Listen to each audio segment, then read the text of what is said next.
Welcome to the continued adventures of hill orc fighter Giac of Beogh. I felt the need to redeem myself after the prior terrible session, so I went ahead and did another one after a break. So the next step in the God Branch progression is Depths 1, skipping Vaults 5 for later. Just exploring along the corners, found a stone giant who threw a rock in my face, switched to Reflection, and it's just going to be the same old boring training orcs, except I was too lazy to get it down to just one orc on the entrance, so instead I have 2 knights, which is going to greatly reduce the training efficiency because it's a larger party, so you need harder monsters to trigger the XP sharing when the player achieves a killing blow. So it's going to take a while to get them to Orc Warlords anyway.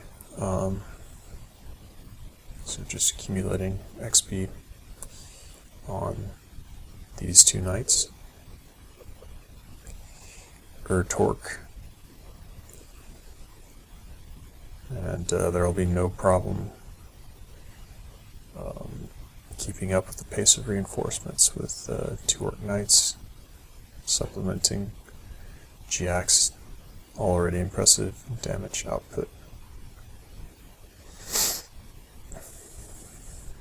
Next contestant is a Deep Troll Shaman.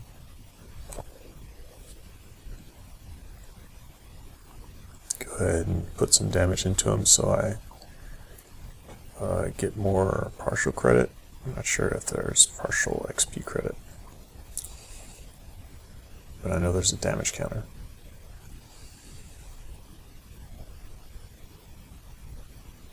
Keeps track of how much player damage was done.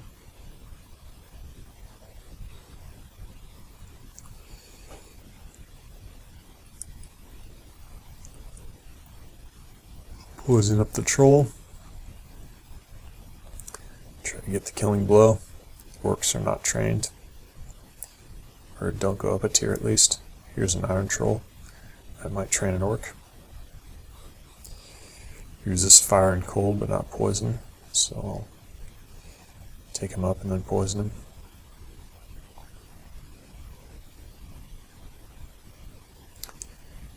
He goes after the Orc Knight, must be doing more damage.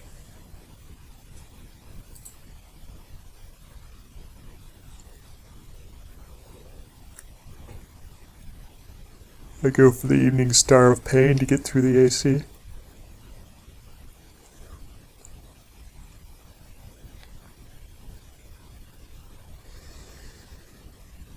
Another Deep Troll.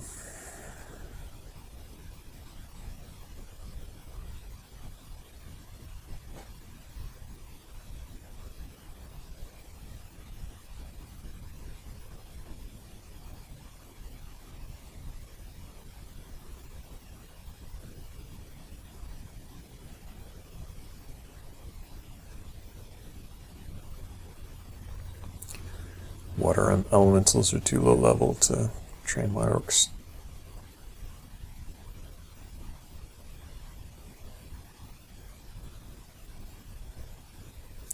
Unless I gave them the killing blow.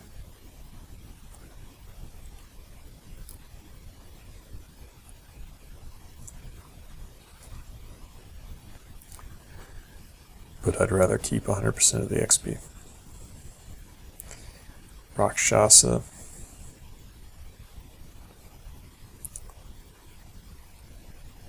Where Reflection.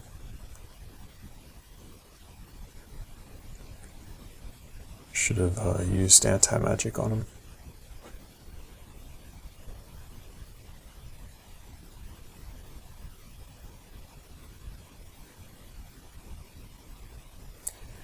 Ice Dragon.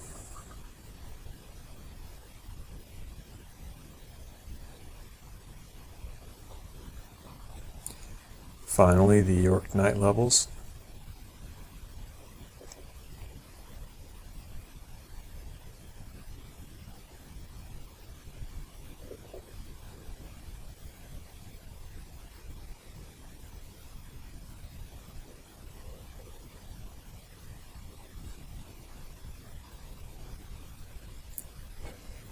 Expanding the cleared zone gradually.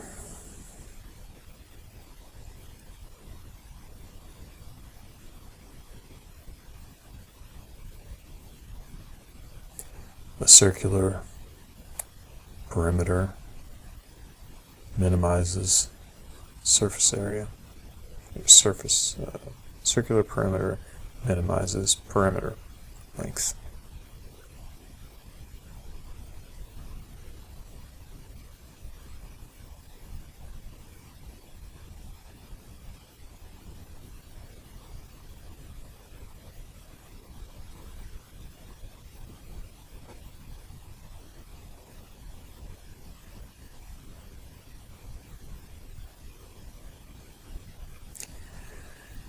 That's not really relevant. What's more relevant is that one doesn't want to get caught in fights in the middle, so one prefers to explore the edges first. They're much safer. So ideally the exploration pattern is initially like a crescent. It's embracing the black. This isn't completely open terrain, so you don't have to be as cautious.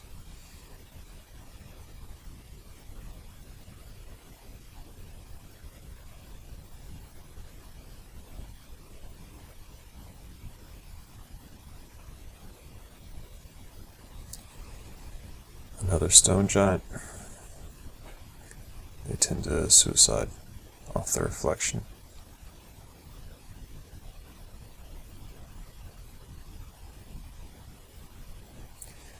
I've been increasing my defenses since Giac is casting now, and as a result, he's quite tanky.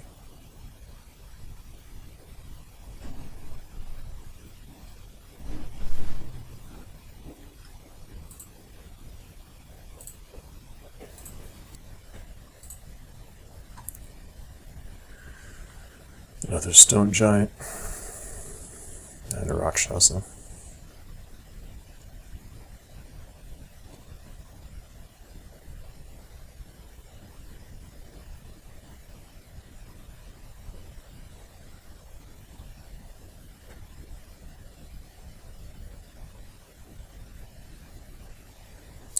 Orc's not trained by that.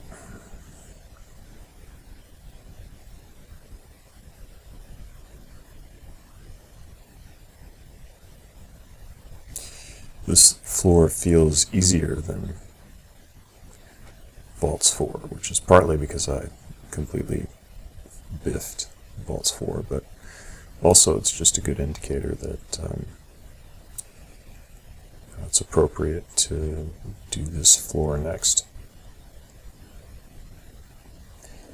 Even if this floor is actually easier than Vaults 4, Depths 1 has the potential to shaft into Depths 2, 3, and 4, which have not only higher difficulty but also dangerous uniques. So one doesn't want to enter Depths prematurely. Plus the typical easiness of the first floor has to be balanced against the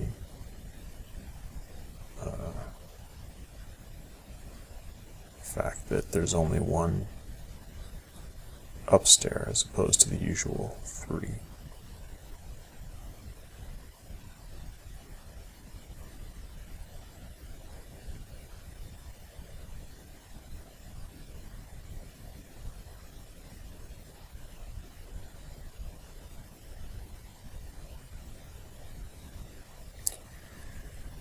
Beogh has been maxed for a while, I think, which indicates that I'm killing at a fast enough pace despite pulling monsters back to the stairs for co-op kills for training.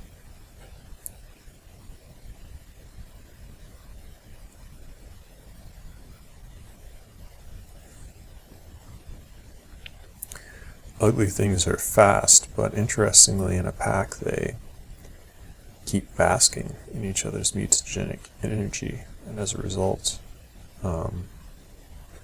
they're escapable.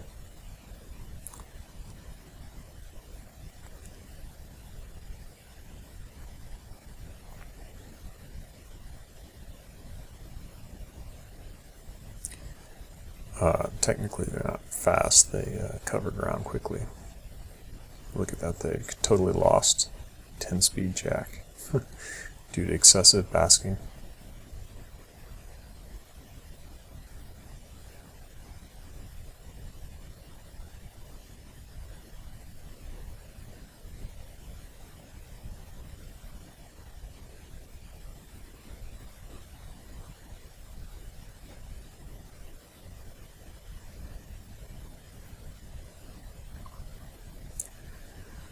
The ugly things are red, and therefore my broadaxe flame brand will do nothing, but that's alright.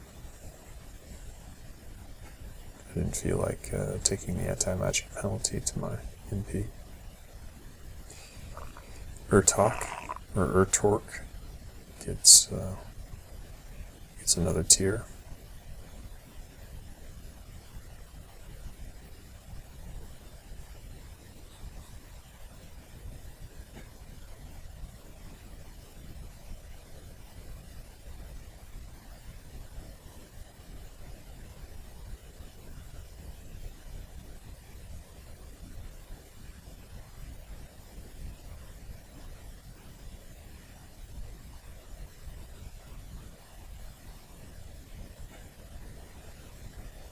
The harpy is a shapeshifter, I believe. Anyway, I pull him into this hallway so that the harpy will prevent the fire dragon from breathing. You can fight them one at a time.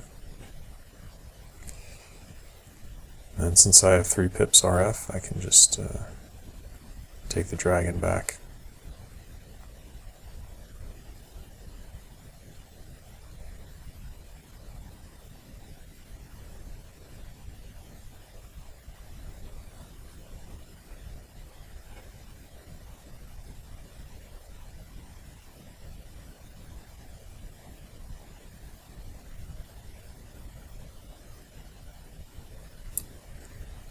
The enchant armor scroll goes on my shield.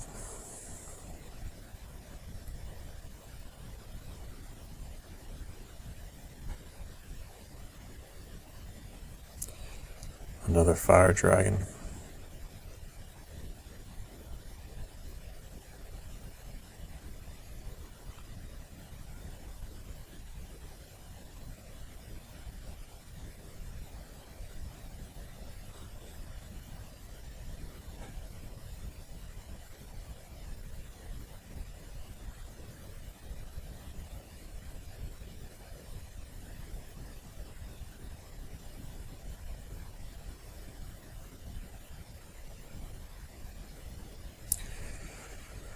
There's just no tension whatsoever when playing correctly with this character.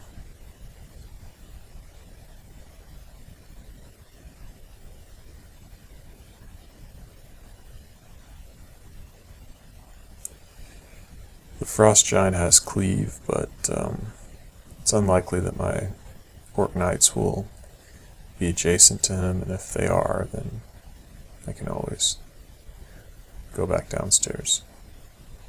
I don't think they'll get one shot like the... That happened because I think the Ice Giant was mited, if I recall correctly. I don't remember.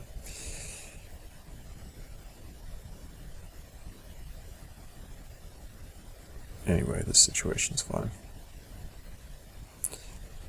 Still didn't level.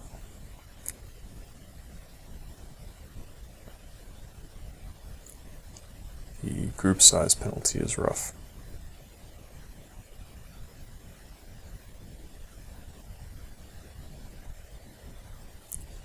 Time for reflection.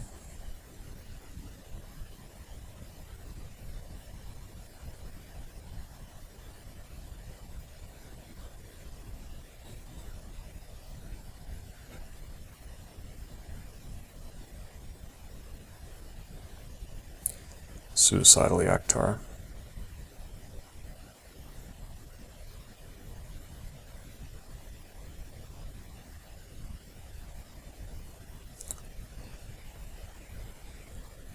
Sasha doesn't level the orcs.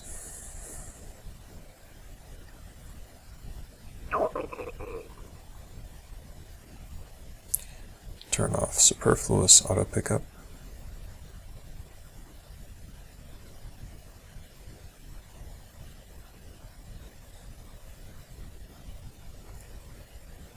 These guys are so low level that I'm just gonna finish them. They wouldn't survive a pull anyway. Suicide via reflection.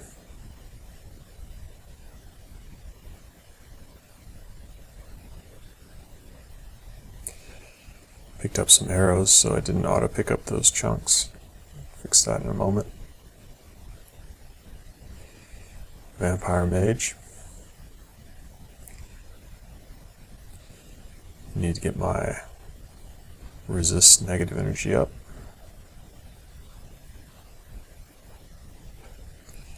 Which I already have on the sling. I can get more on the ring.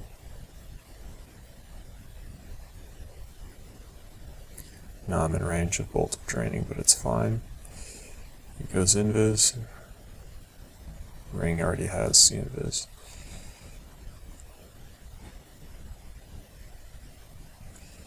No problem.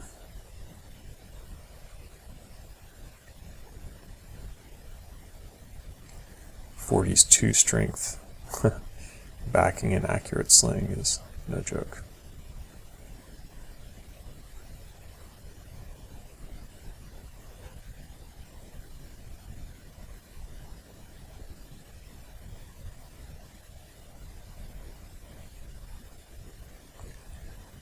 Reflect the Centaur Warrior to death. Explore conservatively while I reset my Region Amulet.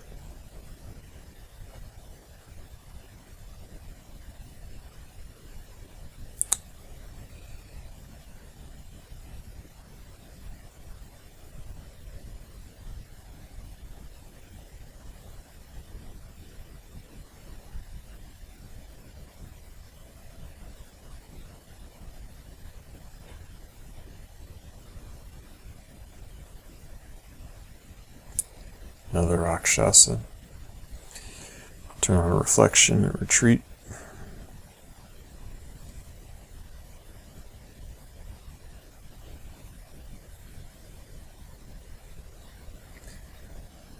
And he manages to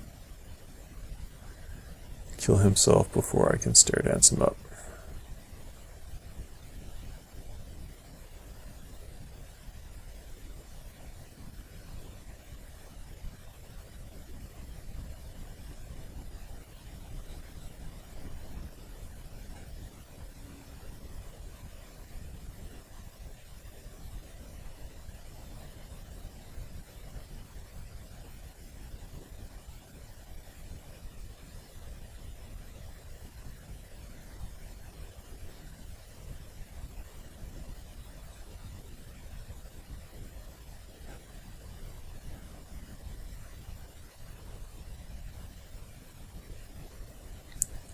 Opening that vault was a questionable move. It wasn't a rune vault, but it was clearly optional.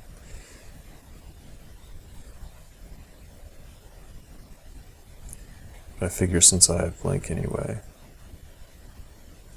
there's a teleport trap nearby, Don't think he can get too bad.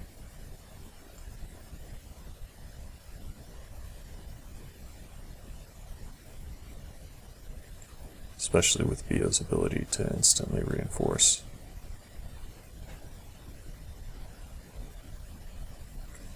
Or rapidly reinforce, rather.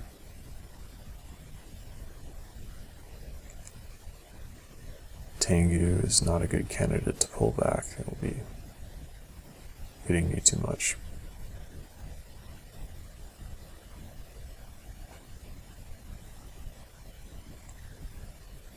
Due to his fast speed.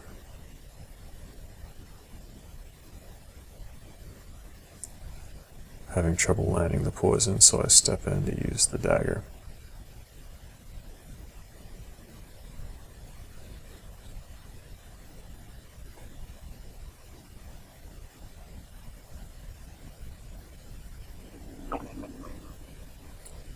That's it for the floor. Thanks for watching.